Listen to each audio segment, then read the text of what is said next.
Hi everyone, welcome to my channel. Today we're going to watch Friday the 13th, Part 2. Here we go. The movie opened with Alice, sole survivor of the Crystal Lake murders, dreaming of vivid episodes from Part 1, such as her encounter with the killer, Mrs. Voorhees, and her subsequent encounter with her dead son, Jason, who emerges from the lake at the end. She wakes up. At some point, she goes to the kitchen, and when she opens the fridge, she finds the severed head of Pamela Voorhees inside and is killed with an ice pick to the temple by an unknown intruder. 5 years later, and just like in the first film, some young people try to get to the camp, and our friend Crazy Ralph reappears only to predict a fatal future for them. You're all doomed.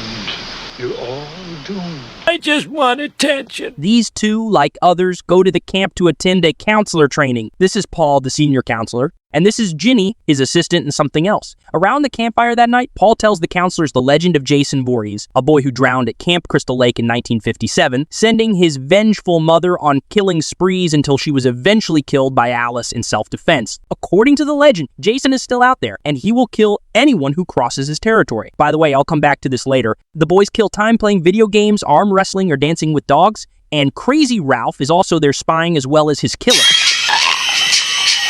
Bye-bye, Crazy Ralph. You'll be remembered for your famous speech.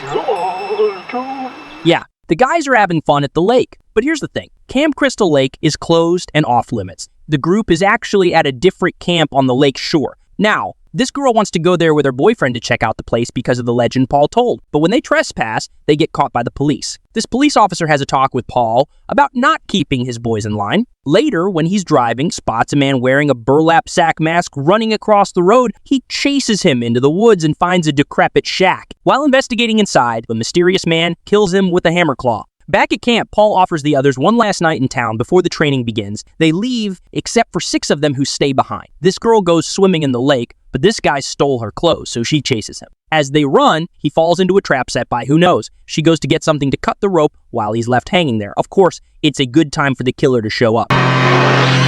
Then she returns to discover his lifeless body. She is killed too, but off-screen. At the bar, Ginny muses that if Jason were still alive and had witnessed his mother's death, it may have left him with no distinction between life and death or right and wrong. Paul dismisses the idea, proclaiming that Jason is nothing but an urban legend. A stormy night brings heavy rain to the area. This guy in a wheelchair hears something and goes outside. Damn! The killer then moves upstairs and impales these two with a spear as they have sex. Later, this girl comes in. She also goes upstairs and enters the room. But when we think she's about to discover the bodies, these two return to the camp and find blood on this bed, but no trace of bodies. The lights go out. Downstairs, Ginny senses someone else is there. She wants to warn Paul, but it's too late. Paul and the killer fight while she watches. Paul doesn't get up, and now the killer is after her. She runs around the place, first to the bathroom, then to the kitchen. She comes across Crazy Ralph's corpse. She leaves the cabin and tries to reach the car, but the killer is right on her tail. She runs and hides under the bed in a cabin, but a mouse makes Ginny pee her pants because apparently a mouse poses a bigger threat than a serial killer coming for your ass. Well, she gave away her own hiding spot, but a failed attack gives Ginny the adage. She grabs a chainsaw, but it jams, so she breaks a chair on his back and then runs off into the woods to stumbles upon the decrepit shack we saw earlier. I don't see how this little place is any safer than running around outside, considering the circumstances. Anyway, after barricading herself inside, she finds an altar with Pamela Voorhees' severed head on it, surrounded by a pile of bodies. Realizing that Jason Voorhees is the killer, Ginny puts on Pamela's sweater and tries to convince Jason that she is his mother psychologically. Jason smashes the door and walks in. Jason, Mother is talking to you! The ruse briefly works until Jason sees his mother's head on the altar and awakens from the trance. Paul suddenly returns and tries to save Ginny, but Jason incapacitates him. Just as Jason is about to kill Paul with a pickaxe, Ginny picks up a machete and slams it down into Jason's shoulder, seemingly killing him. Ginny takes off Jason's mask and is horrified to see him. Paul and Ginny return to the cabin and hear someone outside. Thinking that Jason has followed them, they open the door only to find the dog. Just as they sigh in relief, an unmasked Jason bursts through the window from behind and grabs Ginny. The next thing we see is Ginny being loaded into an ambulance while calls out for Paul, who is nowhere to be seen, leaving his fate unknown.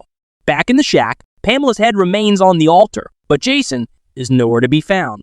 The movie ends leaving more questions than answers. Jason was 11 years old when he drowned in the lake in 1957, but this is what we see at the end of Part 1 in 1980. Okay, that makes sense, you think. If you die as a child, you come back as a child, right? But, according to Paul, only 2 months passed between this and this. So, if Jason remained a child for 23 years, How and why did he grow up so fast all of a sudden? And Paul says something else. 5 long years he's been dormant. Man, it's only been a year since then. It's 1981. Did you forget? Besides, if you were right, we'd be in 1985 by now. I don't know. I guess everything is explained supernaturally, timelessly, or the writers just didn't give a shit about it. I don't catch it. Anyway, this was Friday the 13th, part 2. Well, I give this movie 2 stars. I hope you enjoyed it. Like and subscribe for more. Thanks for watching and... You're all doomed.